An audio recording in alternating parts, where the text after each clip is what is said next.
በስመ አብ ወወልድ ወመንፈስ ቅዱስ አሐዱ አምላክ አሜን። ሰላም ዝኸበርኩም ዝተፈተኹም ናይ ቻናሌ ቤተሰብ ከመይ ቀኒኹም በብዘላኹም እግዚአብሔር አምላክ ሰላምታ ይብዛሕልይ።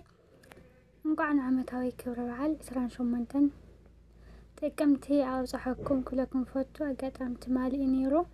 ስለዚ ጣዕመኒ ቪድዮ ስለዚ ለቀኩ ማንቲ 28 29 ጥቅምቲ ስንክሳር ሒዘልኩም መጽለኹ ሓልኩም ሳይክጸንሑ ተሕትና ይላቦ አውኒ ማንታ ዘገራዓልታ 28 ጥቅምቲ በዛመዓልቲ እዚኣ ካብ ትሽዓተ ቅዱሳን ሓደ ዝኾኑ ናይ ስግኦም ስርዓተ ገንዘት ብኢድ መላእኽቲ ዝተኸናወነሎምን አውኒ ማንታ ዘገራዓልታ ዕረፍቶም እዩ። አውኒ ማንታ ካብ ውሽጢ ትሽዓተ ቅዱሳን ሓደ እዮም። ብጣዕሚ አገራሚ ቤተ መቅደሶም ኣብ ትግራይ ገራዓልታ ፍሉይ ስሙ ጓሕ ተባሂሉ ብዝጽዋዕ አከባቢ ይርከብ። ነቲ ቤተ መቅደስ ንሰማይ ከም ዓምዲ ደጊፎም ዝሓዙ ካብ ዝመስሉ ብጣዕሚ ነዋሕቲ ጎቦታት ብሓደ ጫፍ ይርከብ። እቲ ቤተ መቅደስ ካብ ልዕሊ ጸፍሒ ባሕሪ ብ2300 ሜትሮ ልዒሉ ዝርከብ እንትኸውን እቲ ቤተ መቅደስ ዘለዎ ናይቲ ጎቦ ንውሓት ንበይኑ 300 ሜትሮ እዩ። ናፍቲ ኣፍ ደገ ቤተ መቅደስ ንምብጻሕ ብጭንቅን ብፍርሓትን ኮይንካ ነቲ ጎቦ ከም ህበይ ብኢድ እንዳተፋሕፋሕካ መውጻእ ይጽበየካ። እዚ ቤተ መቅደስ ብጣዕሚ እቲ ዘደንቕ ግን ብተፈጥሮኣዊ አቀማምጥኡ ጥራሕ ኣይኮነን። ኣብ ውሽጡ ዘለዉ ናይ መንደቕ ኣሳእል ድማ ኣብ 15ቲ ክፍለ ዘመን ዝተሰኣሉ ብጣዕሚ ዘደንቕን ጥንታውያን እዮም።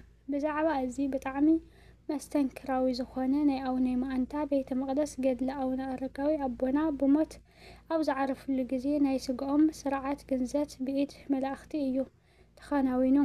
ብፍላይ ድማ ቁመቱን ንውሓትን ካብ ዓበይቲ ገደል ብጣዕሚ ዝበልጽ ናይ እምኒ ዓምዲ ካብ ሸገር ሩባ ዘንበል ኢሉ መጺኡ ንስግኦም ብክብሪ ተቐቢሉ ኣብ ጫፍ እቲ ጎቦ ቆመ።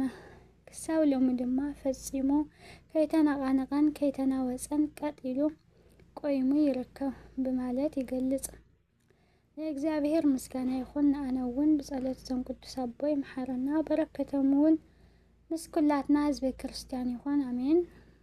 ዓርኬ ሰላም ለይማንታ ዘተሳተፈ አእሩግ እለ ገሰሱ ስርዓተ ወእለ አቀው ህገ በስምረተ አምላክ ካህሊ እንተሰጠቀ አፍላገ በድነ ስጋሁ ቅዱስ አመ መልዕልተ ደብር አርገ አሰረ ግንዘቱ በኮክ ለትእምርት ሃደገ። ቅዱሳን ሰማዕት መርትያኖስ መርቆሪዎስን ካውን በዛ መዓልቲ እዚኣ ዓበይቲ ቅዱሳን ሰማዕት መርኪያኖስን መርቆሪዎስን ሰማዕት ኾኑ። እዞም ቅዱሳን ናይ ዓብይ አቦ ናይ ቆስጥንጥንያ ሊቀ ጳጳሳት ናይ ቅዱስ ጳውሎስ ደቂ መዝሙራት እዮም። አርዮሳዊ ዝኾነ ካልኣይ ቆስጠንጢኖስ ምስ ነገሰ ንኣባ ጳውሎስ ናብ አርማንያ ወሲዱ ኣብ ቤት ማእሰርቲ ደርወዮም። ኣብኡ ድማ ብስውር ንወታደራቱ ልኢኹ ሓኒቆም ከም ዝቐትልዎ ገበረ። እዞም ክልተ ቅዱሳን መርትያኖስን መርቆሪዎስን ድማ ንናይ ኣባ ጳውሎስ ገድሊ ጽሒፎም ምስ ኣቐመጥዎ ነቲ አርዮሳዊ ንጉስ ረገምዎ። ንሱ ድማ ንወታደሩ ልኢኹ ኣምጽኦም እሞ ነቲ ናቱ ኮንቱ ዝኾነ ናይ ጣዖት እምነት ከኣምኑ ኣገደዶም። ንሳቶም ድማ ኣቦኦም ብሰማዕትነት ስለ ዝተቐበለን ስለ እቲ ኮንቱ እምነቶምን ረገሞም። ብድሕሪ እዚ እቲ ንጉስ ጽኑዕ ብዝኾነ ዝተፈላለየ ስቅያት ምስ ኣሳቀዮም ንኽሳዶም ብሰይፊ ኣቑረጾም።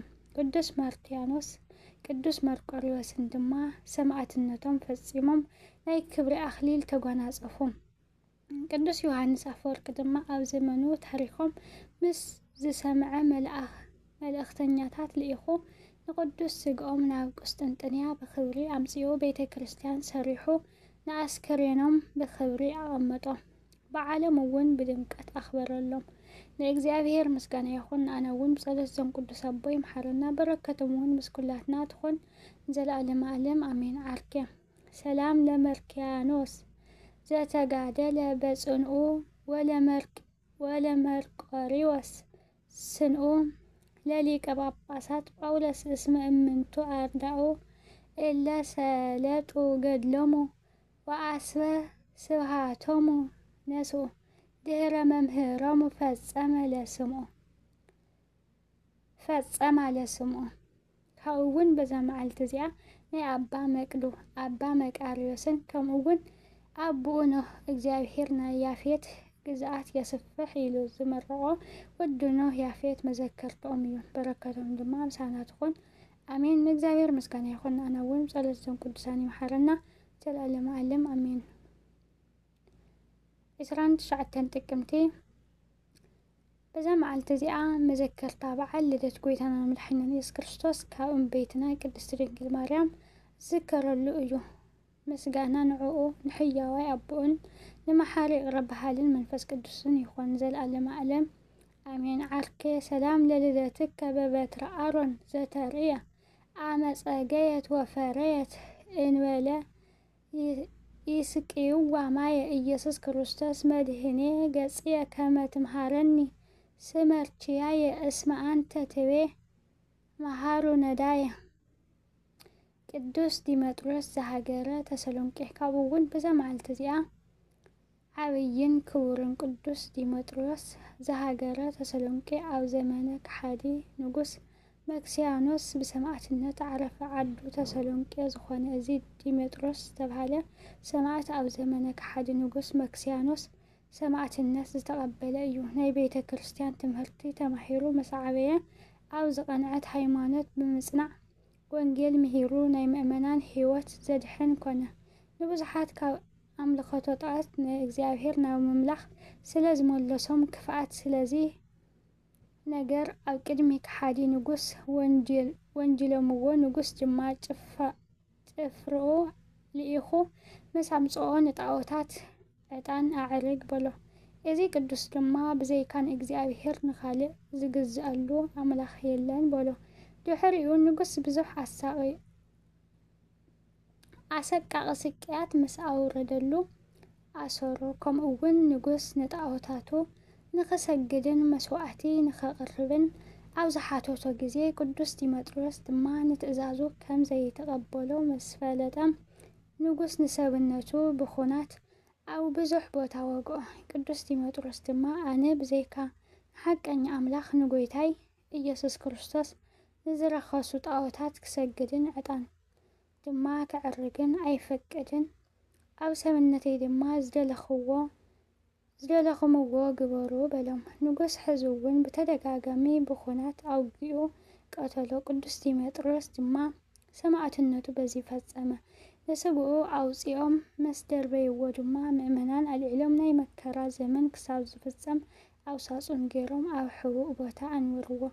ናይ መከራ ዘመን ምስ ተፈጸመ ድማ ኣብ ከተማ ተሰሎንቄ ሰናይ ቤተ ክርስቲያን ሰሪሖምሉ ንቅዱስ ስግኡ ኣብኡ ኣንበርዎ። ካብ ስግኡ ድማ ዘደንቑ ዓበይቲ ተኣምራት ተገለጹ። ጨንኡ ብጣዕሚ ጥዑም ዝኾነ ናይ ጨና ቅብኣት ካብኡ ስለ ዝፈልሐ ብዙሓት ድውያን ተፈወሱሉ።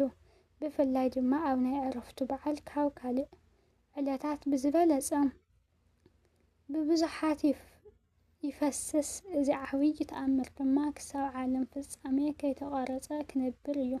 ንእግዚኣብሔር ምስጋና ይኹን። ንኣና እውን ብጸሎት ቅዱስ ሰማዕት ይምሓረና። በረከቱ እውን ምሳና ትሃሉን ዘለዓለመ ዓለም ኣሜን።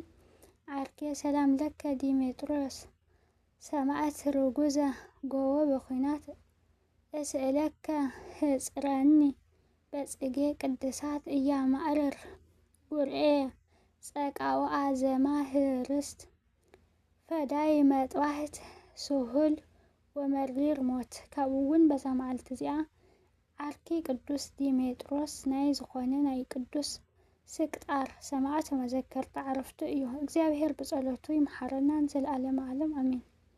ኣቡነ ጸቃውዓ ድንግል ካብኡ እውን በዛ መዓልቲ እዚኣ መምህር ደብረ ዘከኝ ዝኾነ ብፁዕን ቅዱስን ጸቃውዓ ድንግል ዓረፈ። ናይዚ ቅዱስ ኣቦ ወለዲ ኣቦ ካህን ስለ ዝኾነ ብጥበብን ብተግሳጽን ኣዕበዮ። ኩሉ መለኮታዊ ትምህርቲ ድማ ኣምሃሮ።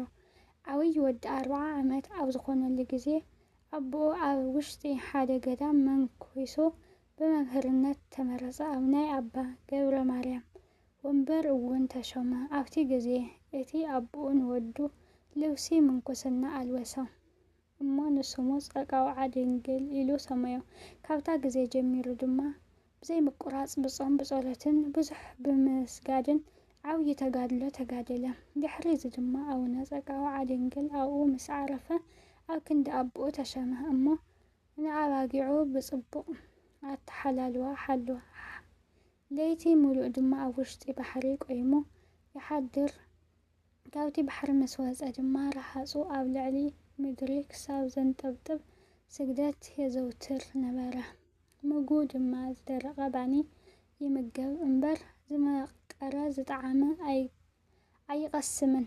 እግዚአብሔር ኣምላኽ ድማ ብኢድ ጸጋውዓ ድንግል ተኣምራት ገበረ። ካብ ዕለታት ሓደ መዓልቲ ድማ ኣብ መገዲ ክኸድ ከሎ ካብ ብቆልዑኡ ጀሚሩ ብእግሩ ከይዱ ዘይፈልጥ መጻጉዕ ረኸበ እሞ በስመ አብ ወወልድ ወመንፈስ ቅዱስ አሐዱ አምላክ ኢሉ ዝጸልየሉ ማይ ኣብ ልዕሊኡ ኣብ ዝነጸገሉን ብምልክት መስቀል ኣብ ዘማዕተበሉ ግዜ እቲ መጻጉዕ ፈጺሙ ደሓነ። ኣቦና ብዙሕ ተኣምራት ብምግባርን ወንጌል ብምስባኽን ንእግዚአብሔር ምስ ኣገልገሉ ግዜ ዕረፍቱ ምስ ኣኸለ ንእሽተይ ሓሚሙ እሞ ብሰላም ኣዕረፈ። ንእግዚአብሔር ምስጋና ይኹን። ንኣና እውን ብጸሎት እዞም ቅዱስ ኣቦይ ይምሓረና፣ በረከቶም እውን ምስ ኩላትና ትሃሉ ኣሜን። ናይዞም ቅዱሳን በረከት ምስ ኩላትና ህዝበ ክርስቲያን ይኹን። ወስብሐት ለእግዚአብሔር ልዑል ወለወላዲቱ ድንግል ወለመስቀሉ ክቡር ይኹን። ብኻሊእ ቪድዮ እስካብ ዝመፀኩም ሰላም ቅንያት የቐኒየለይ።